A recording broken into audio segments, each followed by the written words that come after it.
ایک سوال یہ کیا جاتا ہے کہ قربانی کے جانور کو کیسے ذبح کیا جائے، اور یہ کہ اس پر کیا پڑھنا چاہیے، نیت کیسے کرنی چاہیے۔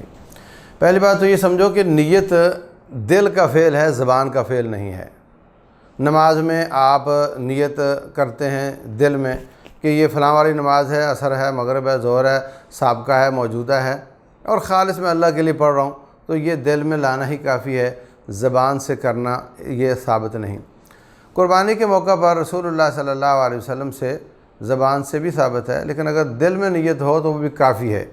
وہ یہ کہ اللہم ان ھذا لک و منک، یا اللہ یہ جانور تیرے لیے ذبح کر رہا ہوں اور تیرے سے ہی آیا ہے، تو نے ہی توفیق دی ہے، تقبل ہو منی، میری طرف سے قبول کر لے، یا اگر کسی کی طرف سے جانور ذبح کر رہا ہے تو تقبل عن فلان، فلاں کی طرف سے قبول کر لے۔ تو اس چکر میں پڑھنے کی ضرورت نہیں کہ یہ میں کیا الفاظ بول رہا ہوں، آپ اپنی زبان میں کہہ سکتے ہیں یا اللہ یہ تیرا دیا ہوا تیرے راستے میں قربان کر رہے ہیں اور یہ فلاں کی طرف سے قبول کر لے۔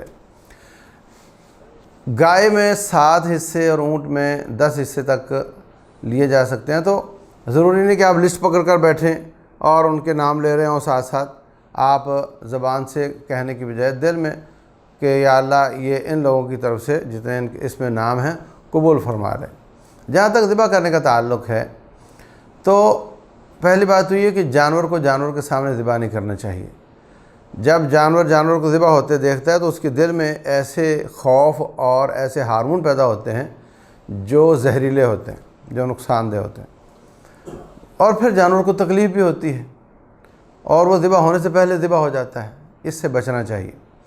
دوسری بات یہ کہ اونٹ کو نہر کرنا بکری سے بھی آسان ہے۔ بکری کو پھر بھی 2 آدمی پکڑتے ہیں، اونٹ کا الٹا بازو باندھ دو اور یہاں پر لمبا خنجر مار دو، وہ خون نکلتا ہے اور وہ خود ہی گر جاتا ہے۔ ایک اکیلا آدمی اونٹ کو نہر کر سکتا ہے، لیکن ہمارے لوگ سمجھتے نہیں، اس کو 4 بلڈنگوں کے ساتھ رسے کے ساتھ کھینچ کر باندھ دیا جاتا ہے، اور پھر بھی وہ جانور طاقتور ہے، وہ خوف زدہ ہو کر بھاگ جاتا ہے اور تماشا لگا رہتا ہے۔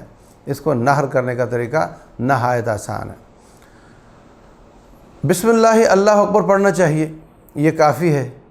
اور جو گائے وغیرہ ہیں ان کو جیسے روٹین میں ذبح کرتے ہیں کرنا چاہیے، لیکن اس میں اس طریقے سے چھری پھیرو یہ تو ٹھیک ہے، اور جو بعد میں قصاب خنجر کی طرح پکڑ کر ایسے مارتا ہے اور وہ حرام مغز کو کاٹ دیتا ہے تو یہ جھٹکا کہلاتا ہے، یہ جائز نہیں۔ اس طرح سے ذبح کیا ہوا جانور حرام تو نہیں ہوتا، مگر یہ کہ اس میں وہ خون جو حرام ہے وہ پورے طریقے سے نکلتا نہیں۔ یہ اللہ تعالیٰ کی حکمت ہے کہ جب گلا کرتا ہے تو جانور تڑپتا ہے تو اس کے کونے خدروں سے سارا خون باہر آ جاتا ہے، اور وہ خون جو بہنے والا ہے الا یکون میتۃ او دما مسفوحا، یہ حرام خون وہ نکل جاتا ہے۔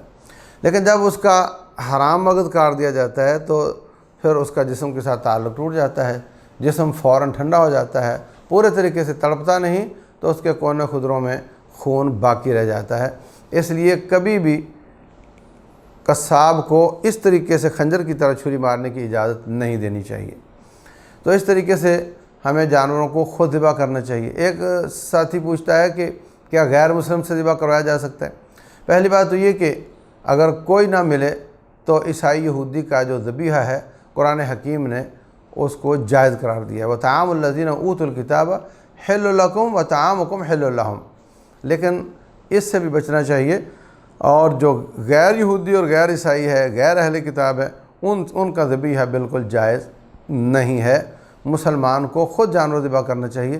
زیادہ سے زیادہ یہ کہ غیر مسلم کو کہو کہ تم جانور کو قابو کر کے لٹا دو، چھری میں خود پھیر دوں گا، تو اس طریقے سے اگر چھری بھی آپ میں پھیرنے کی ہمت نہیں تو آپ پکڑ لو اور وہ آپ کے ہاتھ کو ہلا دے تو گزارا چل جائے گا۔ لیکن بہرحال یہ طریقہ ہمیں سیکھنا چاہیے، اس سے دل بڑا ہوتا ہے اور اس سے انسان قربانیوں کا عادی ہوتا ہے۔ واللہ اعلم، وصلی اللہ وسلم وبارک علی نبینا محمد۔